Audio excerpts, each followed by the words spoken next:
Good morning, everyone. Welcome to Coffee with Derek and Craig. We're going to kind of title this one Your Own Backyard, Craig. I mean, I couldn't come up with a better title, but we wanted to talk about just in your area, really, metal detecting and in your own backyard. A lot of people that I know really, maybe if you're new to the hobby or even if you're a veteran to the hobby, I've seen guys that say they've hunted their backyards a million times and, they kind of give up on it after the, a few years or whatever. They don't bother doing it anymore. And I tell you, if you're finding stuff that's decent in your own backyard, before, go back to it and try it again. Cause maybe you have a new detector, maybe, all this scenarios ring in and Craig's a perfect example. Craig's been hunting that yard and other places he's lived at for, a couple of years now and still to this day pulls good stuff out of there. It don't necessarily go by what the community said, because I know, Craig, down here, and I've seen it happen more than once, these housing additions just got put in, 10, 15 years ago. Guys think, I'm not going to find nothing here. Well, they're finding weird stuff. I mean, Paul Hill was one. He's on a housing addition, just horsing around and finds a Civil War bullet. You don't know what was there, what they filled in with. Because a lot of times nowadays they scrape the ground, they bring all this dirt, and where's the dirt coming from? You might luck out and find a really cool thing there, or, items or whatever else. And, usually, I know a lot of my friends will put in test gardens, essentially burying stuff, at a certain depth or whatever to test out their detectors and stuff. Well, they're cleaning up the area or detecting the area, make sure there's not any non-ferrous there. And they end up finding coins and everything else. And it may not be real old, but you just never know until you get it out of the ground. Because, God, man, Craig, you found 2 breastplates in your yard? 1 or 2 anyways? Yeah. Reals. It's not like a ton of stuff, but it is when you think about it. There's a lot of cool things you found. The eagle buttons and the stuff that you don't even know what it is that probably predates, the railroad stuff and all that. Your own backyard's the best place to start. I still hunt my yard. I know it's a high trash area, but you got a lot of stuff in the ground. It could be masking up anything. Because I know I found a V nickel in 1901. It wasn't really that old, but and then I found a Walking Liberty quarter or Standing Liberty. I can't remember what it was now, but I think it was 1925. It even had the date on it. Silver coin. And a bunch of odds and ends, Craig, that I know that they're older than probably, 1800s, late 1800s, because there was like a stagecoach road that went down my property. And I didn't know about that until I started talking to neighbors when I first moved in and everything. But I'd already started metal detecting my own yard when we moved into this place. It's just, I think about this, and I got on Instagram and I was looking at Peter Beaufoy's Instagram page. He's in New Zealand. I think he's Relic Hunter New Zealand, NZ, and God, I'm looking at this area. You just dropped out. You just dropped out for a few minutes. Really? 20 seconds or something. Yeah. Oh, I'm sorry. I don't know what's going on with that. Okay. Anyway, let's see Gavin on in 20 seconds. I don't know. What I was saying is, this show, we talk mostly about the U.S. only because that's where Craig and I live and everything, but Peter Beaufoy, he lives in New Zealand. We got Gavin McGregor who lives in Australia. I mean, we got a lot of, listeners in Japan and UK. And I mean, you guys have the freaking awesome places to hunt your own backyard. I mean, you just don't know what could have been there long before, your houses got put in and everything else, all the history, just in your neighborhood or whatever. You have a lot of places to hunt that you may have not. I mean, some people may have not thought about, or, like when you're first getting into the hobby, you don't have to go like a million miles away to go metal detecting.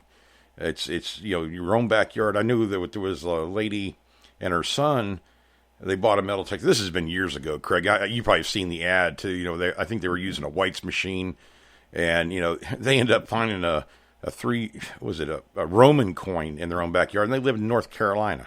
Here in the U.S. I mean, they found all kinds of stuff. even like people like Nugget Noggin, when he started out, when he's making videos when he was younger and everything, he's pretty much hunting around his own backyard and stuff like that, still finding stuff. So it's a good place to start. Don't overlook it. You might come across something that's kind of cool, and it may lead you into other properties around your area, close by, that you can go and hunt for. You have an extra hour, you can step out your back door and go hunting. That's what Craig does. But Craig, what have you? I know you found a bunch of stuff, but I mean, over the years, you found thousands of items. When I first started, I lived in Alexandria, and I hunted there until 2 years ago, and I've been doing this for 34 years. Well, I'm in my 34th year. Mm-hmm. But I remember, I found silver coins, in my yard. The first one I found was a Walking Liberty half, right by the curb, and somebody had carved a Confederate flag just to the right of Liberty, which I thought was pretty cool. But anyway, there was a little strip along the side street, and that was an original road that went back. I found a colonial button right on the side there, so it went back into probably in the 1770s, 1780s maybe. Mm-hmm. And there was an old house that extended off that road into the Masonic Temple field. And there was a fort that was just across the little road from it, about 40 yards from my house. And I didn't realize, I started hunting, for silver coins and wheat pennies in my yard. And I got this signal, and it was reading down lower, and I thought, man, that's a solid signal. I'll dig it up. And it was a three-ringer. Right. And my dad was alive at the time, and I showed it to him, and he was like, wow, that's unbelievable. It's actually a Civil War bullet. And I go, yeah. And I started over the next, 3 or 4 years. He died in 1990, and I had gotten a better machine that it was like a lot of interference in the power lines, and I remember I had the Toltec 100, and I just started popping buttons and bullets all on that strip. And then I started figuring it got to be more in the yard. And over the years, I hunted neighbors' yards. I remember this one guy, he was he was renovating the house and then getting ready to move. And we'd always talked a lot. And he said, why don't you come over and hunt my yard? And I said, wow, yeah. And he said, I don't know if you'll find anything or not. My house is modern, and I didn't find a single wheat penny. Didn't even hardly find any coins, but I found, I think it was 25 bullets in the top of a canteen. And I found all those within, probably 40 minutes. It wasn't that big a yard. Mm-hmm. There was no trash, no nails in the ground. Like my yard had just, Eric can attest to this. My yard was full of square nails and just unbelievable. Craig's yard was a minefield, man. It was just, I think I was hunting. But it's funny that over the years, every time I got a new detector, I'd take it out in the yard and test it, to see if I could find something else. And I started realizing that certain detectors, like certain frequencies would, different frequencies would suddenly start pulling stuff out. Like I had a Fisher that had a very low frequency, and I couldn't find a button with it. It's terrible. I thought it was a terrible machine for buttons, but one guy told me he dug a block I or block A or something like 15 inches deep, but I don't know. Every dog has its day. With the lower frequency, I could dig a bullet like a foot deep back then, and none of the other machines would touch that. And that was with a 9-inch coil. Yeah. But it would only get like a silver coin, maybe 5 or 6 inches deep. But and then when kind of slowed down over the years, and then I remember I used the Explorer, and all I found was 3 silver coins in the yard, no wheat pennies, nothing like that. But I actually got a barber dime that I'd dug a signal and lost the signal and couldn't find it. And I got a signal near my back fence, like my back gate, and I dug down about 8 inches. And I think what happened is I dug the plug, and then the coin probably dropped deeper. Yeah, I just couldn't hear it, and I thought it was a false signal, but it was a 1900 dime, which is a kind of a rare mint mark on that particular date. Yeah. But when I got I remember when I got the dais, I started going over the yard, and stuff started popping out, and it's crazy. I was getting wheat pennies at 2 inches in some parts of the yard that the other detectors just couldn't detect because of the EMI. Mm-hmm. So and then I we took a Bobcat right before we moved and graded the yard, and oh my God, it was like, I think over all those years I dug 16 eagle buttons, and I think it was 64 bullets. Most of them were 3-ringers, but I did get pistol bullets too, and I think maybe one or two round balls. But I think I got a couple knapsack parts, and I got I think I did get a top of a canteen. I think I got I got a scabbard. Yeah, I remember that. Epaulette pieces, things like that. So when I had to move, I started researching where to go, and I thought, I'm going to find a historic house or, property that I can, maybe dig artifacts at. Right. And I spent about 8 months using an app called Zillow, which is a real estate app, and I didn't know where I wanted to go, except I wanted to be in Virginia somewhere. And basically, I didn't want to be in a city either, because the taxes are too high. Alexandria's just outrageous, and it's never going to get better. It's just going to get worse. Yeah. Unfortunately, it's between the 7th and 9th most expensive city to live in the United States. I didn't even realize it, but I moved to Middletown, which is like it's the smallest town here in northern Shenandoah, and on Route 11. And Route 11 was like the Valley Pike, and it runs right, it's Main Street right in front of my house. And there was also a railroad there, and Stonewall Jackson had pulled trains. He stolen 4 trains from up near Harper's Ferry, and early in the war, and they dragged them down all the way to Stanton, which is over 100 miles away, with horses. And, that just blows my mind. Can you imagine dragging trains with horses? Oh my God! They had eight horse draft horses per train. 100 miles. That just blows my mind that they went to those extremes. Well, they needed to. I mean, they needed trains. That's where the tracks were to go to Richmond. Right. And so they got them on the tracks and sent them down to Richmond to use in the war. But then there was all kinds of cavalry skirmishes up here. There was, several major battles. The inn right down the street was the headquarters, and it changed hands 131 times. And I thought, oh my God, in 4 years, 131 times. It's a lot of people. There's got to be a lot of people coming in and out of here, And so I saw like 3 houses that I kind of liked. And one of them I actually got a lady let me hunt, and that was a house that was it's an 1852 house, but I didn't know it at the time. It had a cabin in it that dated way back, maybe even to 1740. Mm-hmm.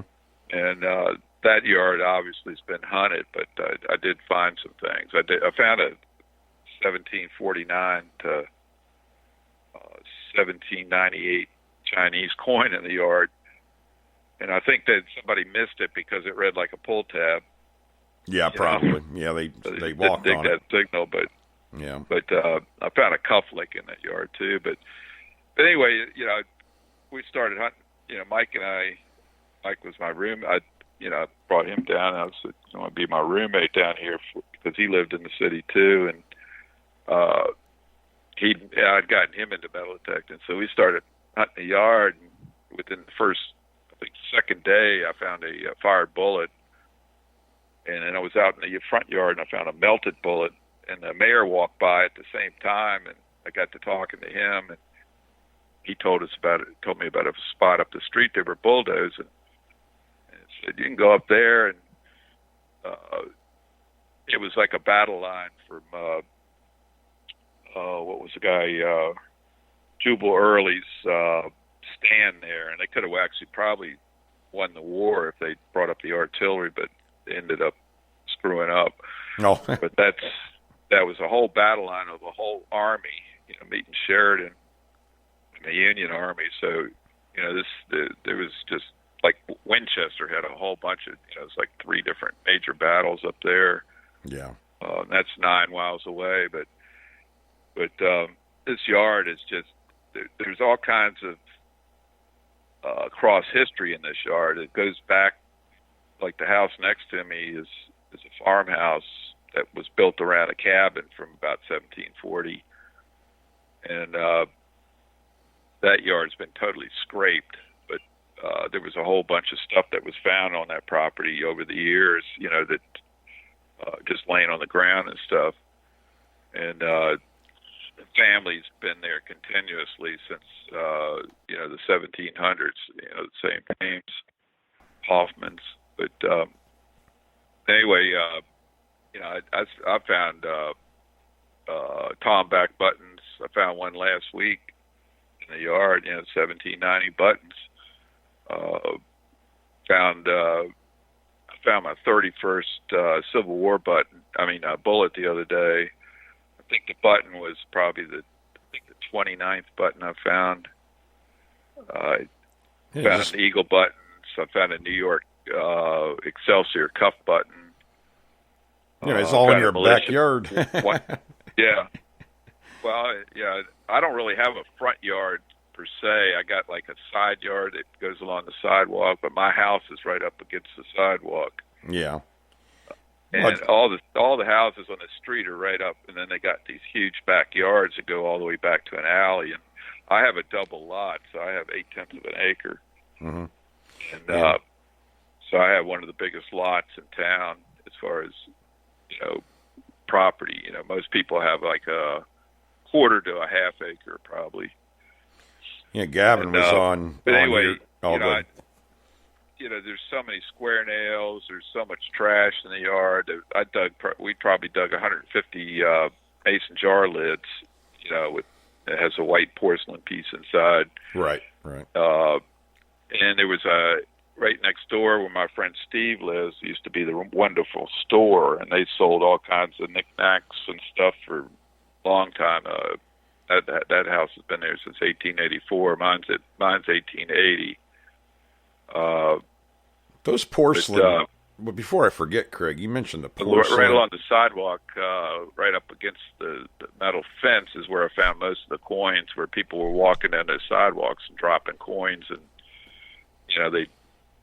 it's just a line of them along the sidewalk there. I found tons of wheat pennies, silver coins, B-nickel. Found a breastplate in the front yard. Found another one in the backyard. Mm-hmm. It's just. You brought up those mason jar lids, Mike Craig. was digging in the. I don't know if you can hear right me. Right along the back alley. I have all the houses along the alley. The alleys were actually a walkway that was put in for people just to walk. Right. And now it's kind of an alley. It's like packed down limestone. But there's a spring that kind of goes across my yard in the very back corner. And the neighbor across the street, across the alley from me, had found a half of a Britain shell in his yard. So And he showed me that early on, and I was telling Mike, I said, man, it's got to be something like that in this yard. So we found a shinkle shell, frag, pretty big one, and then about a third of a Borman cannonball, exploding cannonball. But found gun parts, all kinds of tokens, like kids tokens. I found a Excelsior token, a shoe company token, a Boy Scout one, 1910. I just keep finding stuff, and the yard is so massed with carbon from coal.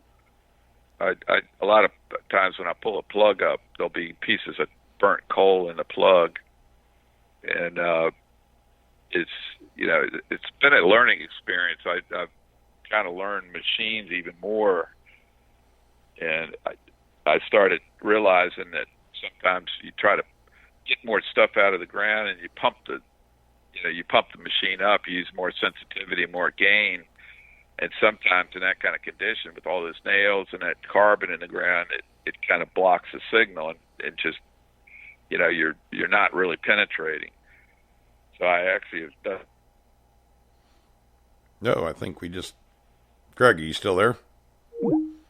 Yeah, it's definitely, I don't think Craig could hear me at all. It might be his headset or something going on with Skype there, guys. I did notice on here where Gavin, he's in Australia, he said in Australia. Hey, buddy, you there? Yeah. I don't know what happened. You couldn't hear me at all, I don't think, the last 2 or 3 minutes anyways, and then all of a sudden it just cut out on your signal or whatever. I mean, I got you on the meter and everything, so at any rate, no, I was just saying, with your yard, it's so, it's so much stuff, there's probably so much more there, and I was going to tell him about Gavin here. He lives in Australia, and he said Australia didn't mint their own coins till, 1910. Before that, we used British, Spanish, and whatever was brought over by visiting ships. So, I just told Gavin, I said, so you really don't ever know what you're going to dig out of the ground at any time, because, he could be digging reals, gold doubloons, he could be digging all kinds of weird stuff, cool stuff, and you just, doing your own backyard. Well, that's the same thing in Virginia. Well, most places, actually, anymore. The people up until, probably, Spanish coins were traded until about 1856 in the United States. Right. And we had, the only silver we had was from Spain, pretty much. The British would not give us any, when we were a colony, they wouldn't give us any silver. Right. But the Spanish would trade, and they wanted, goods, and they had, they were the richest country in the world at the time, and stealing all the gold and silver from Central and South America and probably other places. But they would actually come up the Potomac River and go to the ports, and that's when I started finding all these Spanish coins. Was near those places where there was actually the Pistarines, which were they were like mostly 2 reals, but they were like the dollar back then, and I found 2 of them, but a lot of them are cut. I found a lot of cut ones where they're quarter cut or half cut, and they were used for change. And they when we had British coins, we had a lot of King George II, and most of those are counterfeits. Mm-hmm. A lot of people don't know that, because King George II didn't like, he didn't want to give us any coins. Right. And it's hard to do transactions in a society, without, having a coinage. You have to have some way to do that, and so people just, they started. There's actually 2 books that have all the different. One is the Macklin coins, I think. And it's a book, and it shows all the different counterfeits. But King George III, you wouldn't after about 17, around 1776, 1780. Well, actually, some of the coins were already minted, sent over, so we got some up until about 1783, I believe. But he wouldn't give us. We didn't get any coins after that. But Right. it's basically the British coins and the Spanish silver is what everybody had. I look around, different places I've lived at, different states and everything. I see there is a history of, like down here in Florida during the Seminole Indian War. They were talking about. I read a couple books where there were people from Ireland or Scotland. I can't remember what it was. Spanish, from Spain or whatever, dealing with financing. Guns or whatever else, they're pretty much helping out the Seminole Indians or vice versa, different groups. Well, Andrew Jackson was down here, wasn't it, Craig? I did a show on that. He didn't even have permission from the government to be down here. He came down here and destroyed a fort, and I think it was Panama, right around, whatever, in the Panama City, Tallahassee area, whatever, across the top of Florida right there. And, it was like 300, pretty much a massacre and everything. Didn't even have the government permission to do it. He just did it. And he was talking in there about different groups of, essentially foreigners that came over and were, dealing with, the guns and money and everything else. This has happened even up in, Pennsylvania, western Pennsylvania, where, we had a lot of French influence way back when, we're in the 1700s or whatever. And so you may have coinage, you may have, I don't know, what we used to find, boot buckles and clay pipes and everything right in the garden, dug up for a garden. And this stuff was coming up out of the ground. And previous to that, everybody just thought, oh, this was a wooded area or it was a field. And, and the house that we lived in had just been built probably a year or two before. So it really, they thought it was a vacant piece of property. And it come to find out years later, I mean, we're talking within, I don't know, 2 years ago, Craig, I talked to you about there was a general store or something along those lines sitting on a property I used to live on. I had no idea when I was a kid. My dad didn't, whatever. The neighbors didn't. It was just on an old map of the 1700s, and it showed it right there in our front yard. And, that's where it was. But I never, oh man, I wish I had a detector back then. I think back on it. That was a sweet piece of property. I had found all kinds of stuff because we were finding stuff as kids, just digging around. My neighbor up the road, him and his brother, they were probably 8 or 9 years old, out playing with Tonka trucks or something like that. And his sister came out and was I don't know, I guess she was playing too, but she found a boot buckle that had diamonds embedded in it. I mean, it was pretty, for that time, it was from a really rich person, probably, diamonds and rubies and stuff like that in it. And it was just really ornate. And, so this is the kind of stuff we were finding up there. And it is funny, they named, like French Creek, and we had the Eagle Motel in Waterford. That's, there's a statue of George Washington there. Yeah, he traveled everywhere, man. It seemed like that man, because you see bits of parts of history where he's here, well, he's there. He was a surveyor. Right. He became, like one of the top surveyors when he was like 16. Right.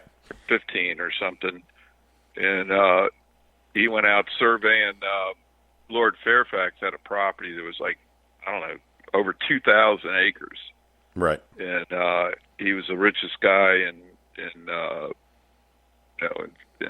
America at the time, I believe. And he had all these properties. And there's right down the street from me, there's a Lord Fairfax College. And I think George Washington ended up buying a lot of that.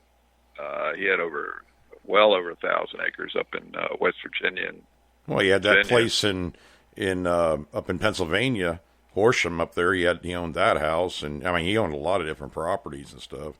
Gavin McGregor is on here on chat, Craig, and he's wanting to know if you Do we have the Spanish Holly dollar? Holy dollar, HOLEY dollar. He said it was an 8 real with the center punched out of it.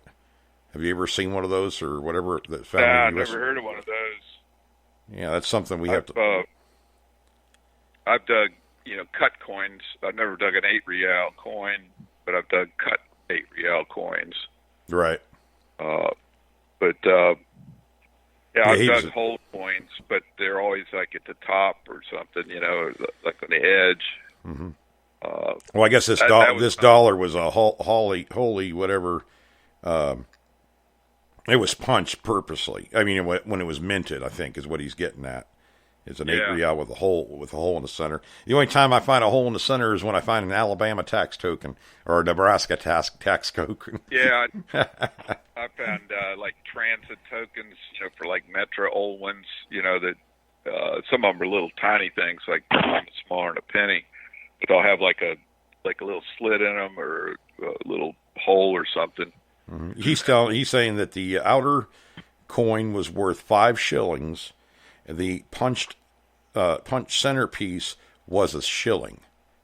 So yeah, I mean it was. Oh, really? Yeah, that's kind of cool. I mean, I don't remember seeing one of those being found, but I'm sure. I would think somebody in the U.S. has found one of those, especially along the coast and stuff. As making two coins out of one is what Gavin's saying. That's pretty cool. I never heard of that. I don't think, Craig. I don't know. Seen a lot of real. I've been on Instagram looking at different stuff that people found around the world. Really, I mean, because everybody's on Instagram. It seems like. But yeah, I mean, that's pretty cool. Well, even Peter found it looks like an iron. I don't know if it's iron or not. But you see that earring, or it looks like an earring. He said it was. Yeah, I'll put that on the hardcore page. Yeah, it was just unique, and Gavin's been making a few finds here and there too in the mornings. I'm kind of jealous because I think it's wintertime where you're at, Gavin. I think that's what you were saying the other day, and I just he's saying search HOLEY holy dollar. We'll look at that later.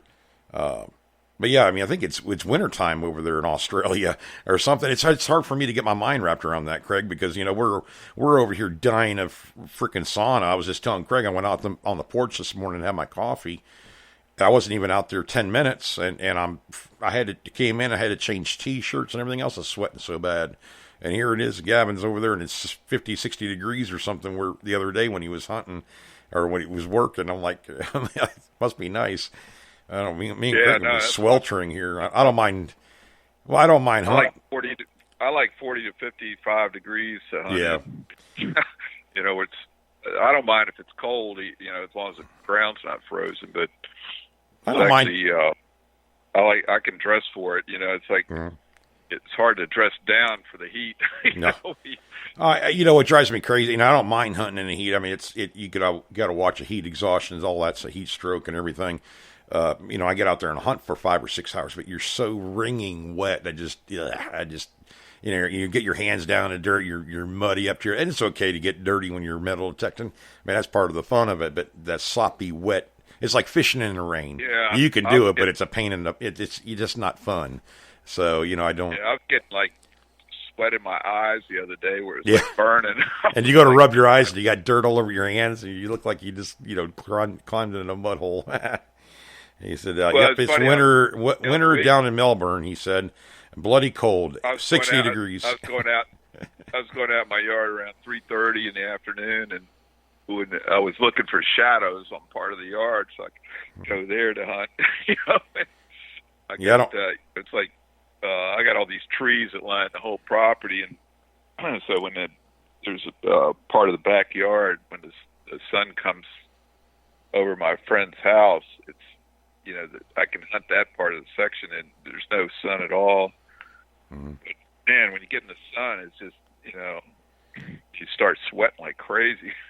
I don't know if it's he's saying 60 degrees and bloody cold, 60 degrees. Like that must be Celsius. I don't know, or maybe it is Fahrenheit. But yeah, 60s is what I like. But he said Darwin is 80s LOL. So. But it's nice to dig in the ground. Yeah, in wintertime I like, or fall or whatever. Anytime down here, I can hunt in December, January, February, where most of you guys are in snow and everything else. Well, it might be summertime in Australia, but I mean, a lot of people in the U.S. can't even get out of their house to go hunting.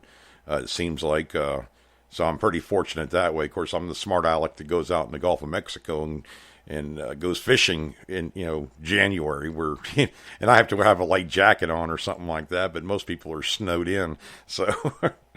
One of the privileges of living in Florida. But then we were like in a sauna all through the summer.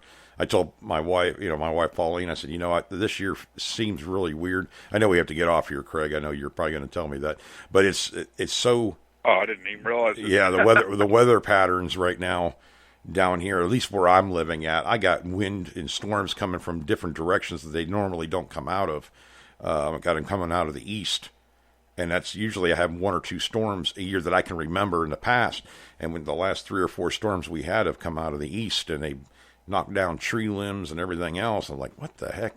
It's all kind of strange. But we're probably going to get off here. I just see Peter Beaufoy. We've been talking about you, buddy. And but he just jumped on here. But we got to kind of leave here. We wanted to keep these around 30 minutes. And Craig and I are rattling our jaws too much. And it seems like we got a little bit over. So, guys, thanks for listening.